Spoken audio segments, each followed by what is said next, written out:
ख़वातीन की जो है वो कम से कम 4 जेलें जो हैं वो पंजाब में होनी चाहिए। अभी रिसेंटली एक जेल है मुल्तान में, पिंडी, लाहौर और फैसलाबाद में नई जेलें जो है वो मुकम्मल हो चुकी हैं। अभी ख़वातीन को ख़वातीन ही डील करें। मर्दाना जेल में ख़वातीन का एक वार्ड होता है, एक रिस्की भी चीज़ है। और अभी जो नई जेलें बनेंगी उनको भी ख़वातीन चलाएं। अडल्ट लिटरेसी प्रोग्राम जो है वो शुरू किया गया है पूरे पंजाब की जेलों में। दूसरा है स्किल डेवलपमेंट, मसलन कारपेट बनते हैं, फर्नीचर बनता है, फुटबॉल बनते हैं, जूते बनते हैं, साबुन बनता है, वर्किंग ग्लव्स बनते हैं। ये जेलों में हमने सारे बल्ब बनते हैं, ये सारे यूनिट लगाए हुए हैं, ये प्रोडक्शन देते हैं। इस प्रोडक्शन में फिर हम एक तो कैदी को हुनर भी सिखा रहे हैं और दूसरा उसको प्रॉफिट में से शेयर भी दे रहे हैं। मर्द हजरात के लिए इलेक्ट्रिकल वायरिंग, इलेक्ट्रिकल अप्लायंसेस की repair, air conditioning and refrigeration, motorcycle mechanic, barber training. खवातीन के लिए ब्यूटिशियन के कोर्सेज हर जेल में हो रहे हैं, टेलरिंग के कोर्सेज हर जेल में हो रहे हैं। फूड डिपार्टमेंट से हमने गंदम उठानी शुरू की और पूरे पंजाब की जेलों में ग्राइंडिंग यूनिट इंस्टॉल कर दिए। अब हम खुद ग्राइंड करते हैं, खुद अपना आटा जो है वो प्रोड्यूस करते हैं और कैदियों को इस्तेमाल के लिए देते हैं, जो प्योर आटा है, उसमें कोई किसी किस्म की मिलावट नहीं है। अब हेल्थ डिपार्टमेंट जो है वो जेलों के अंदर जो हॉस्पिटल है वो खुद चला रहा है। जेलों का सेटअप जो फिल्मों में दिखाया जाता है वो एक ड्रीम सेटअप है। 2 बच्चों की जेलें हैं फैसलाबाद, भावलपुर में, वहाँ पे एक बोर्डिंग हाउस टाइप ही इनको बनाया हुआ है। अच्छा। और वहाँ पे प्ले ग्राउंड्स बनाई है, वहाँ पे इनको स्पोर्ट्स की पूरी फैसिलिटी दे रहे हैं। एक होता है ना जी हम कर रहे हैं, हम करेंगे, वो चीज़ नहीं है। अच्छा। मैं आपसे जो वो बात कर रहा हूँ जो ऑन ग्राउंड या तो मुकम्मल हो चुकी है या ऑन ग्राउंड जो है वो अंडर कंस्ट्रक्शन है या अंडर इंस्टॉलेशन है। Hello and Assalamu alaikum. This is me, your host Samir Lateef, and you're watching Discover Pakistan podcast. नाजरीन, जेल में इस्लाहात की बात हो, तालीम को आम करना हो, हुनरमंद ख़वातीन को मज़ीद हुनर देना हो, किचन के निज़ाम में बेहतरी लाना हो या फिर मुजरिमों को वापस अपनी ज़िंदगी की तरफ लाना हो, अगर किसी ने इसमें सबसे ज़्यादा अपना किरदार अदा किया है तो वो हैं जनाब मौजूदा IG जेल खाना जात मियाँ फ़ारूक नज़ीर साहब। आज स्टूडियोज़ में आए हैं, उन्हें वेलकम करते हैं। अस्सलाम वालेकुम सर। जी वालेकुम सलाम। अगर हम जेल में इस्लाहात की बात करें तो आपके क्या क्या इनिशिएटिव्स हैं अब तक? ये जेल के जो हमारी जो रिफॉर्म का जो प्लान है ये मुख्तलिफ फेजेस में चलता रहा। शुरू में एक टास्क फोर्स बनी थी हमजा शहबाज साहब की सदारत में, तो उसने कुछ रिकमेंडेशंस दी, फिर उन पे काम हुआ 2015, 16 तक, 17 तक हुआ। ठीक है। फिर ये सेकंड फेज़ जो है वो अभी शुरू हुआ 2024 में, जब हमारी चीफ मिनिस्टर साहबा ने चार्ज लिया तो इन्होंने अपनी फ़र्स्ट प्रेफरेंस में एक प्रेजेंटेशन दी डिपार्टमेंट के हवाले से और जो ऑन गोइंग रिफॉर्म्स थी उनको रिव्यू किया, फिर कुछ टारगेट सेट किए। उसमें 2-3 चीज़ें बड़ी अहम थी। एक ये था कि इंफ्रास्ट्रक्चरल जो डेवलपमेंट है वो इस तरीके से की जाए कि ओवर क्राउडिंग पर काबू पाया जाए। दूसरा यह है कि ख़वातीन जो जेलों के अंदर हैं उनकी हालत को, उनकी लिविंग कंडीशंस को बेहतर बनाया जाए और ख़वातीन की जो है वो कम से कम 4 जेलें जो हैं वो पंजाब में होनी चाहिए। अभी रिसेंटली एक जेल है मुल्तान में, तो फिर पिंडी, लाहौर और फैसलाबाद में नई जेलें जो है वो मुकम्मल हो चुकी हैं। अभी 1 महीने 1.5 में ये चल जाएंगे। ठीक। तीसरी चीज़ जो थी वो थी स्किल डेवलपमेंट, कि जेलों के अंदर जो लोग आ जाते हैं, सर्वे से पता चला कि ये इनमें ज़्यादातर लोग ऐसे हैं जो पढ़ना लिखना भी नहीं जानते और कोई हुनर भी नहीं जानते। तो उसके लिए फिर पैरेलल स्ट्रेटजी ये बनाई गई कि एक तो लिटरेसी प्रोग्राम जो है, chief minister adult literacy programme जो है वो शुरू किया गया है पूरे पंजाब की जेलों में, माशाल्लाह, जिसमें इस हद तक तालीम दी जाती है कि जो बिल्कुल अनपढ़ बंदा है वो लिख सके, लिखे को पढ़ सके और बेसिक जो हिसाब किताब है, मैथ है, वो उसको आता हो, जमा, तफरीक, ज़रब, तकसीम वगैरह कर सकता है। दूसरा है स्किल डेवलपमेंट। स्किल डेवलपमेंट को भी 2 हिस्सों में तकसीम किया गया। एक स्किल डेवलपमेंट वो है जिसमें सिर्फ तरबियत दी जाती है। एक स्किल डेवलपमेंट वो पोर्शन है जिसमें साथ प्रोडक्शन भी है, मसलन कारपेट बनते हैं, फर्नीचर बनता है, फुटबॉल बनते हैं, जूते बनते हैं, साबुन बनता है, डिटर्जेंट बनता है, टफ टाइल्स बनती हैं, फिनाइल बनती है, ये वर्किंग ग्लव्स बनते हैं। ये जेलों में हमने सारे बल्ब बनते हैं, ये सारे यूनिट लगाए हुए हैं, ये प्रोडक्शन देते हैं। अमेजिंग। इस प्रोडक्शन में फिर हम एक तो कैदी को हुनर भी सिखा रहे हैं और दूसरा उसको प्रॉफिट में से शेयर भी दे रहे हैं। दूसरा जो पोर्शन है वो है नॉन प्रोडक्टिव स्किल ट्रेनिंग, जो कि बंदा सीखता है और बाहर जाके रिहा होके उसके काम आती है। उसमें ख़वातीन के लिए ब्यूटिशन के कोर्सेज़ हर जेल में हो रहे हैं, टेलरिंग के कोर्सेज़ हर जेल में हो रहे हैं। मर्द हजरात के लिए इलेक्ट्रिकल वायरिंग, इलेक्ट्रिकल अप्लाइंसेस की repair, air conditioning and refrigeration, motorcycle mechanic, barber training, और इसके अलावा आपकी जो है ये वेल्डिंग के कोर्सेज़ हो रहे हैं, कारपेंटर के कोर्सेज़ हो रहे हैं, ट्रैक्टर ओवरहालिंग के कोर्सेज़ हो रहे हैं, मोटरसाइकिल मैकेनिक के कोर्सेज़ हो रहे हैं। मतलब ये कोई 12-13 ट्रेड्स हैं जिसमें हम ट्रेनिंग दे रहे हैं। तो ये, और इसके अलावा तीसरा ये था कि फूड की जो क्वालिटी है उसको बेहतर किया जाए। अब उसमें हमें 2-3 चैलेंजेस थे। एक तो ये है कि हम फ्लोर मिल से आटा ले रहे थे, जो कि अक्सर हमें शिकायत थी कि म्यारी नहीं होता। उसका हमने हल ये निकाला कि चीफ मिनिस्टर साहब की अप्रूवल से फूड डिपार्टमेंट से हमने गंदम उठानी शुरू की सरकारी रेट पे, और पूरे पंजाब की जेलों में ग्राइंडिंग यूनिट इंस्टॉल कर दिए।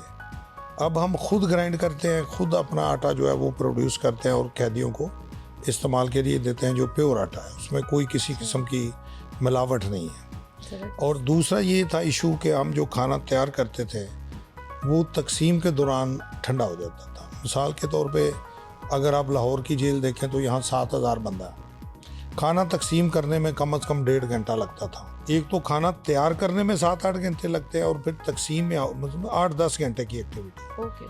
हमने फिर उसके लिए जो है वो डेडिकेटेड वैन्स बनवाई, जिसके अंदर सालन और रोटी रख के इस तरीके से कि पूरे जेल में वो गाड़ी के ज़रिए खाना तकसीम किया जाए, और हम 1.5 घंटे का टाइम कम करके आधे घंटे तक ले आए। दूसरा, रोटी गर्म करने के लिए हमने स्पेशल जो है वो पैराशूट के हॉट पॉट बनवाए, जिसमें हम रखें, उसको बंद कर दें तो वो खाना जो रोटी है वो 2 घंटे की बजाय 6 घंटे तक उसमें गर्म रहती है। क्या बात। तो इस तरीके से हमने इस क्वालिटी को इम्प्रूव किया।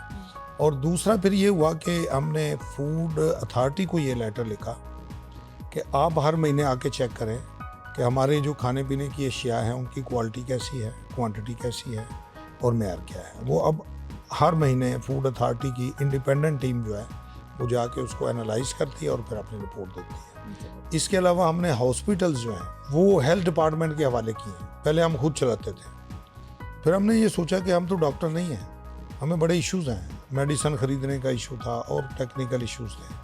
तो फिर हुकूमत ने ये फैसला किया कि हेल्थ के हवाले किया जाए। अब हेल्थ डिपार्टमेंट जो है वो जेलों के अंदर जो हॉस्पिटल है वो खुद चला रहा है, डॉक्टर भी वो लगाते हैं, मेडिसिन भी वो देते हैं, और हर किस्म की जो लुक आफ्टर है, उस लेबॉर्ट्री है, डेंटल यूनिट है, और हर किस्म के एक्सरे है, वो सारे यूनिट जेल के अंदर हैं और उसको हेल्थ डिपार्टमेंट खुद ऑपरेट कर रहा है। पहले हमारे पास 1 या 2 डॉक्टर हर जेल में थे, अब 5 डॉक्टर हैं। रात को भी डॉक्टर मौजूद है, दिन को भी मौजूद है, आफ्टरनून में भी मौजूद है। तो सर्विस क्वालिटी बहुत बेहतर हुई है। CM साहबा का स्पेशल इनिशिएटिव है जो प्रिजन रिफॉर्म का, उसके तहत हम क्या कर रहे हैं, एडवांसमेंट की तरफ आ रहे हैं। माशाल्लाह बहुत ज़बरदस्त काम कर रहे हैं। सर मुझे बताइएगा, हमारे यहाँ ना केसेस बहुत लंबे अरसे तक चलते हैं, तो इन हालात में जो कैदी हैं वो कैसे वक्त गुजारते हैं? अजी इस पे भी हमारा काफ़ी फोकस है। हम ऑफ एंड डाउन जो हमारी डिस्ट्रिक्ट लेवल पर जुडिशरी में कमेटियाँ, सेशन जज साहब उस कमेटी को हेड करते हैं, वहाँ पर भी जो डिस्ट्रिक्ट लेवल की क्रिमिनल जस्टिस कोऑर्डिनेशन कमेटी है वहाँ भी ये चीज़ डिस्कस होती है। जज साहब हफ्ते में, महीने में 2 दफ़ा जेल का विज़िट करते हैं। तो छोटे मोटे केसेस के जो लोग हैं वो काफ़ी उनको रिहा भी किया जाता है, बेल भी जल्दी ली जाती है। लेकिन कुछ केसेस ऐसे होते हैं जिसमें मतलब डकैती के केस हैं या कोई हाई प्रोफाइल केसेस हैं, उनमें यकीनन ज़्यादा टाइम लगता है। बिल्कुल। तो उसमें मेरा ये ख्याल है कि अगर कोई जुडिशरी के अंदर जो जज साहबान हैं उनकी तादाद को बढ़ा लिया जाए। अगर एक जज साहब 100 केस एट ए टाइम सुन रहे हैं तो साफ ज़ाहिर उसमें टाइम लगेगा। बिल्कुल। तो अगर केसों की तादाद उनके पास कम हो तो एक तो अच्छा काम भी अच्छा होगा और दूसरा डिस्पोजल भी बेहतर होगी। फिल्मों में जो जेल दिखाई जाती है उसमें और असल जेल में कितना फ़र्क होता है? देखें, मैंने अब तो खैर बड़ा अरसा हो गया, कोई ऐसा मैंने फिल्म नहीं देखी। जब हम अभी स्टूडेंट थे या इस तरह के तो उस वक्त देखते थे। जी जी जी। तो जो जेलों का सेटअप जो फिल्मों में दिखाया जाता है वो एक ड्रीम सेटअप है, एक कंसेप्शन है, वो रियलिटी नहीं होती, फैंटेसी वर्ल्ड जो फैंटेसी है। वो वहाँ पे जो दिखाया जा रहा होता है जेलों का प्रैक्टिकली उससे कोई लेना देना नहीं। अच्छा, दूर उसमें उस चीज़ को सामने रखा जाता है जो लोग देखने चाहते हैं, ठीक है ना जी। उनको उनकी जो अट्रैक्शन है उसको अट्रैक्ट करने के लिए तो जो को वो एक चीज़ बनाई जाती है जिसका हकीकत से कोई लेना देना नहीं है। लेकिन बाज़ इंटरनेशनल मूवीज़ जो हैं वो ऐसी बनी हैं जिसमें जो है वो बाकायदा वो सिर्फ और सिर्फ प्रिजन के टॉपिक पे हैं, तो उसमें मुख्तलिफ किस्म की चीज़ें दिखाई गई हैं जो कि रियलिटी के काफ़ी करीब हैं। पंजाब के जेलों में 1000 से ज़्यादा ख़वातीन हैं, उनके तहफ़्फ़ुज़, तालीम और हुनर को लेके आपके क्या इनिशिएटिव्स हैं? जी, जैसे मैंने पहले बताया, एक तो हम ये कर रहे हैं कि हमने ख़वातीन का जो है ना जी सहूलत के लिए हम 4 जेलें बनाने जा रहे हैं। एक बनी हुई है, 3 नई बन गई हैं। अब स्टाफ रिक्रूटमेंट हो रही है, ये 1 महीने में इंशाल्लाह 30 जून तक होपफुली चल जाएगी इंशाल्लाह। और इससे ये फ़ायदा होगा कि लोग ख़वातीन जो हैं वो अपने घरों के करीब होंगी और उनके जो वर्सा हैं उनके लिए तकलीफ़ नहीं होगी। दूसरा, इनको कंट्रोल करने के लिए हमारा ये मिशन है कि ख़वातीन को ख़वातीन ही डील करें। मर्दाना जेल में ख़वातीन का एक वार्ड होता है जो कि एक रिस्की भी चीज़ है, बिल्कुल। और दूसरा ये है कि ट्रांसपेरेंसी होनी चाहिए।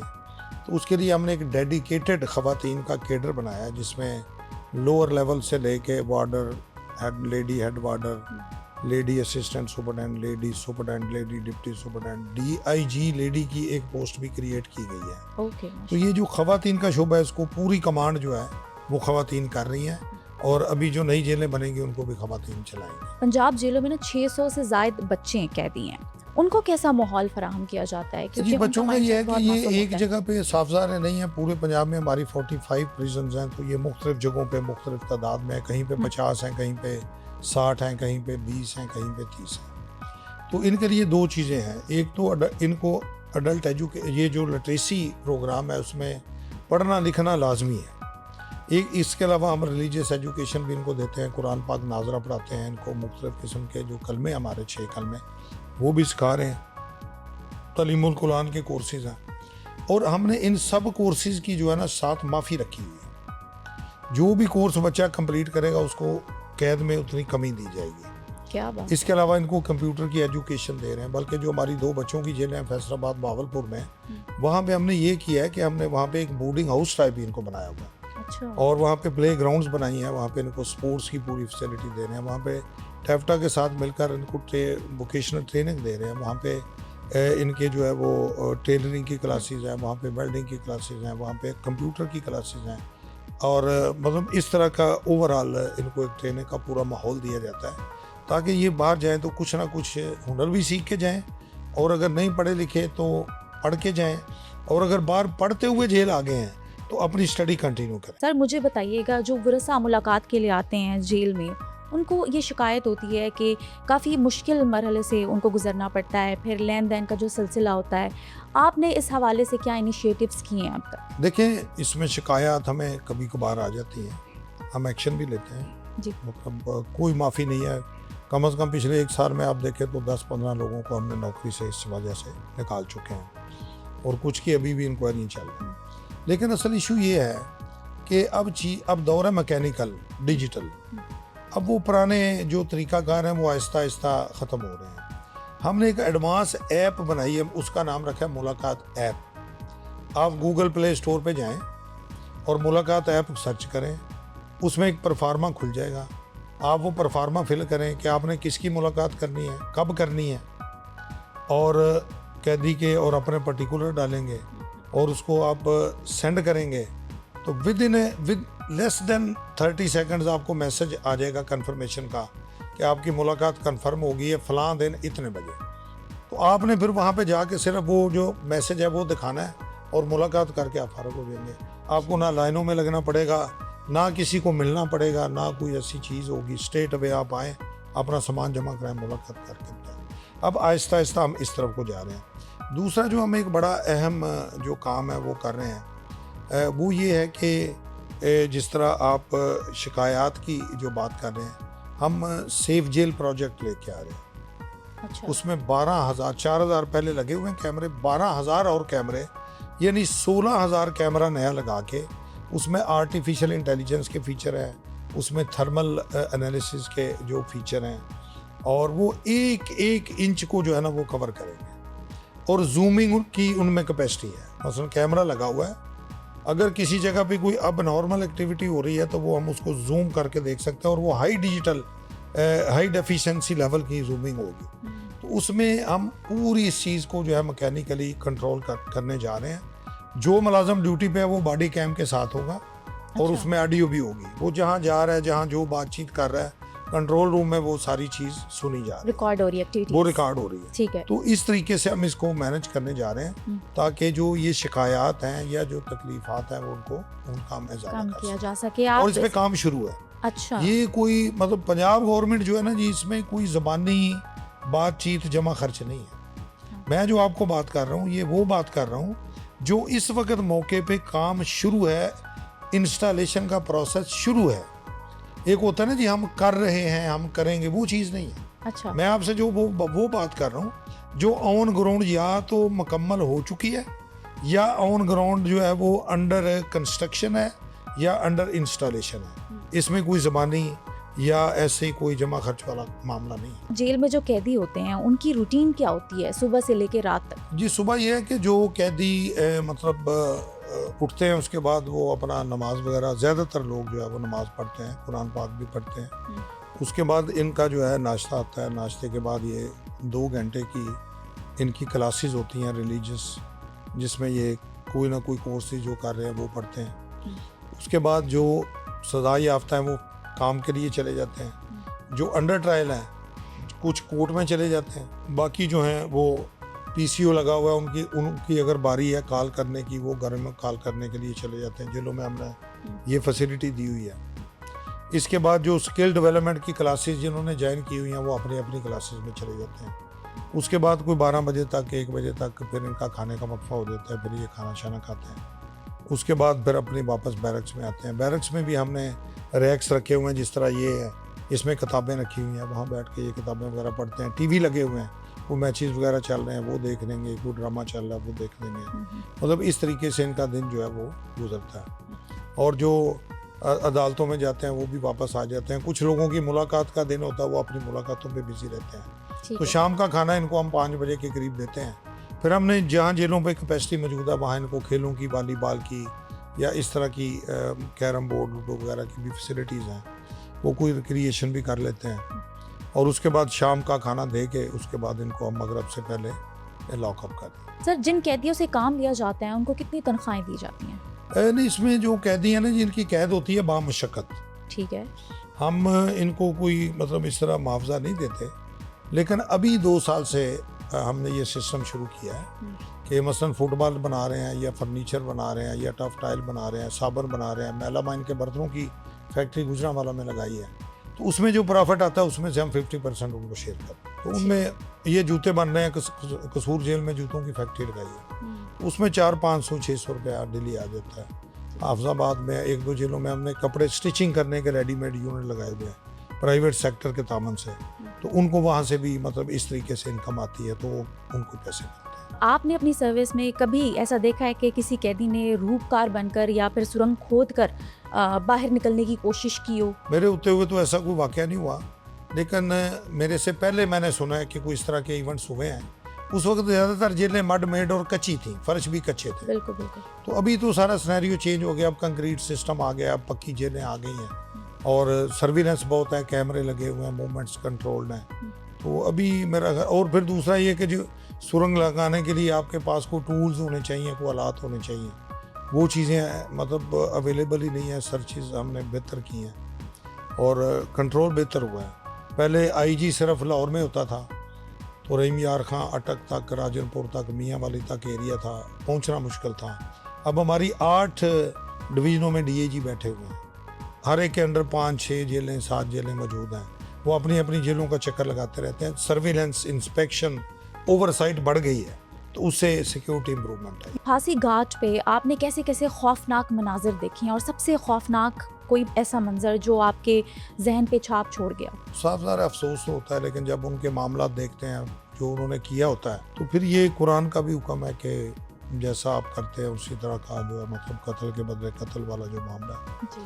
लेकिन कुछ ऐसे इवेंट हो जाते हैं। साहिवाल में एक एग्जीक्यूशन थी, तो वहाँ पे उस कैदी ने अपनी बीवी को कत्ल किया हुआ। ओके। तो उसके मदई जो थे वो उसके ससुराल वाले थे, उसका एक बेटा भी था। तो हमने बड़ी कोशिश की कि उसकी सुलह हो जाए, और हमने भी की, उसके घर वालों ने भी की, ओवरऑल सिविल सोसाइटी ने भी बड़ी कोशिश की। जी। पढ़ा लिखा बंदा था तो, लेकिन वो नहीं माने। तो फिर ये कानून होता है कि भी आप जो बुरसा होता है ना, उनकी मौजूदगी में फांसी लगाते हैं, उनको बुलाया जाता है कि हो सकता है इन वक्त में वो माफ़ कर दें। तो वो जब हम एग्जीक्यूशन करने लगे तो पहले तो वो बड़े सख्त थे, बिल्कुल लचक नहीं दिखा रहे थे। तो जब बिल्कुल समझने के 1-2 सेकंड का वक्फा रह गया टाइम में, तो उनमें से एक जो उस बंदे का ब्रदर इन लॉ था, जो उसकी बीवी का भाई था, वो उठा और उसने कहा जी कि हमने इसको फीस बिल्लाह माफ़ करते हैं। क्या बात। तो उन्होंने माफ़ कर दिया। तो मतलब हमें भी एक बड़ी खुशगवार हैरत हुई कि चलो, मतलब जो उसने किया है, उसको वैसे भी 10-15 साल जेल में हो गए थे, मतलब एक किस्म की कैद भी उसने काफ़ी काट ली थी। तो बाद में हमने उनसे पूछा कि भी आपने पहले तो माने नहीं, इतनी आपने जो है मतलब हमने कोशिश की, अभी यहाँ आने से पहले दफ्तर में भी आपकी बड़ी मिन्नत समाजत की, तो अब क्या हुआ है? तो उसने कहा बात यह है कि हमने ये सोचा है कि माँ जो हमारा भांजा है, इसका बेटा है, उसकी माँ तो जो है ना वो इसने छीन ली, तो अब बाप हम छीन लेंगे तो बच्चा जो है ये इसका बाप भी ख़त्म हो जाएगा, माँ भी ख़त्म हो जाएगी। तो कल को हो सकता है ये जवान होके कहे कि मेरी माँ तो चलो मेरे बाप ने छीन ली, तो आपने मेरा बाप भी छीन लिया। तो हमने ये चीज़ सोची है कि बच्चा अभी मासूम है, तो चलो इसने काफ़ी सज़ा भी काट ली है, तो अब इसके मारने से हमारी बहन तो वापस नहीं आएगी। तो ये बच्चे का फ्यूचर को सामने रखते हुए हमने इसको माफ़ किया। जुल्फ़िकार अली भुट्टो साहब ने कहा था एक दफ़ा कि अगर मुझे मालूम होता कि जेल सुपरिटेंडेंट की इतनी ताकत होती है, वो इतना ताकतवर होता, तो मैं वज़ीर आज़म कभी ना बनता, जेल सुपरिटेंडेंट ही बन जाता। आप तो आईजी जेल खाना जात हैं, इस पे आपका कैसा तजर्बा है? एक्चुअली ये होता है कि सुपरिटेंडेंट जो है ना जी, जेल के अंदर जो पूरे मामला था उनका जिम्मेदार होता है, और जिम्मेदारी को पूरा करने के लिए उसके पास जो इख्तियारात है वो भी कानून में दिए गए हैं। तो प्रिजनर जो होता है ना, वो जेल के अंदर जो होता है वो सुपरिटेंडेंट के ही रहमो करम पर होता है। रहमो करम से मुराद ये है कि अगर तो सुपरिटेंडेंट कोई अच्छा एजुकेटेड, सुलझा हुआ, पढ़ा लिखा बंदा है, तो वो अपने इख्तियार को एक जिम्मेदारी अदा करने का जरिया समझता है, और अगर वो उसमें कोई थोड़ी बहुत डंडी मारता है तो फिर उसका मतलब ये है कि वो मिसयूज़ करता है। तो ये जो सारी सूरत हाल है, प्रिजनर की ख्वाहिश होती है कि मैं हर वो काम करूं जो मेरा दिल करता है, लेकिन जेल के अंदर रिस्ट्रिक्शंस हैं। मिसाल के तौर पे आप अगर एक बैरक में हैं तो दूसरी बैरक में आप नहीं जा सकते, मुमकिन है वहाँ आपके मुखालिफ हों, लड़ाई हो सकती है, मसला हो सकता है, कंट्रोल लूज़ हो सकता है। तो इस वजह से वो फिर जब आपको रोक टोक होती है, तो ये सारे फैसले जो हैं वो आपको कहाँ रखना है, कैसे रखना है, ये सारे सुपरिटेंडेंट करता है। तो वो फिर जेल के अंदर जो बंदे होते हैं उनको ऐसे महसूस होता है कि भाई सारा कुछ जो इख्तियार आता है वो सुपरिटेंडेंट के पास ही है।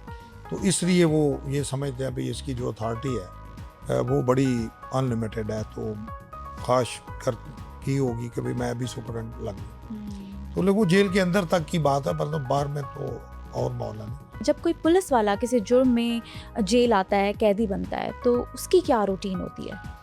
उसको हम थोड़ा कोशिश करते हैं कि उसको हम सिक्योरिटी में रखें और सेपरेट रखें, क्योंकि कई ऐसे लोग होते हैं जो उसी ने ही उनको पकड़ के जेल में भेजा होता है या FIR की होती है, तो उसकी अपनी सिक्योरिटी भी जो है वो एट स्टेक होती है। तो उनको ज़रा हम थोड़ा सा आम प्रिजनर में मिक्स नहीं करते, उनको सेपरेट रखते हैं, और साफ ज़रा बाकी तो रूल जो है वो हर किसी पे लागू। कोई प्रोटोकॉल दिया जाता है? प्रोटोकॉल नहीं, मतलब उनको सेपरेट कर देते हैं, बाकी मुलाकात वगैरह, बाकी सहूलतें जिस तरह बाकी लोगों को अवेलेबल है उनको भी अवेलेबल। क्या उनसे भी कोई काम लिया जाता है जेल का, जिस तरह से बाकी कैदियों से लिया जाता है? नहीं, अगर सजा याफ्ता है तो डेफिनेटली काम लिया जाएगा, वो तो ज़रूरी है, वो तो कानूनी रिक्वायरमेंट है। सर बहुत शुक्रिया डिस्कवर बढ़िया, पाकिस्तान को अपना वक्त देने का। बहुत अच्छा लगा आपसे बात करके, हार्ट टू हार्ट कॉन्वर्सेशन करके, और उम्मीद है आप सबको भी आज का पॉडकास्ट बहुत अच्छा लगा होगा। मज़ीद पॉडकास्ट के लिए देखते रहिए डिस्कवर पाकिस्तान।